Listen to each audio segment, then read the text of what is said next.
தேசிய ஜனநாயக கூட்டணியின் பிரதமராக தேர்வு செய்யப்பட்டுள்ள நரேந்திர மோடிக்கு கூட்டணி கட்சித் தலைவர்கள் வாழ்த்துக்களை தெரிவித்துள்ளனர். டெல்லியில் உள்ள பிரதமர் மோடியின் இல்லத்தில் தேசிய ஜனநாயக கூட்டணி கட்சித் தலைவர்களின் கூட்டம் நடைபெற்றது. இதில் என்டிஏ கூட்டணியின் பிரதமராக நரேந்திர மோடியை கூட்டணி கட்சித் தலைவர்கள் ஒருமனதாக தேர்வு செய்தனர். இந்நிலையில் மூன்றாவது முறையாக பிரதமராக உள்ள நரேந்திர மோடிக்கு கூட்டணி கட்சித் தலைவர்கள் வாழ்த்துக்களை தெரிவித்துள்ளனர்.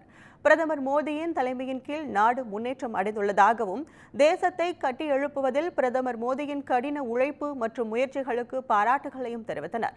மேலும் பிரதமர் மோடிக்கு விக்சித் பாரத் பற்றிய தெளிவான பார்வை இருப்பதாக தெரிவித்த தலைவர்கள், இந்தியாவின் பெருமையை உலக அளவில் உயர்த்தியதில் பிரதமர் மோடியின் பங்கு அளப்பரியது என பாராட்டிய தலைவர்கள் பணிகளை தொடரவும் வாழ்த்தினர்.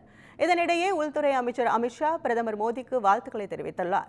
இதுகுறித்து தனது எக்ஸ் பக்கத்தில் கடந்த 10 ஆண்டுகளாக பிரதமர் மோடியின் தொலைநோக்கு தலைமையின் கீழ் நாடு மிகப்பெரிய வளர்ச்சியை கண்டுள்ளதாகவும், தேசிய ஜனநாயக கூட்டணி புதுப்பிக்கப்பட்ட வலிமை மற்றும் வேகத்துடன் தேசத்திற்கும் அதன் மக்களுக்கும் சேவை செய்ய உறுதி பூண்டுள்ளதாகவும் பதிவிட்டுள்ளார்.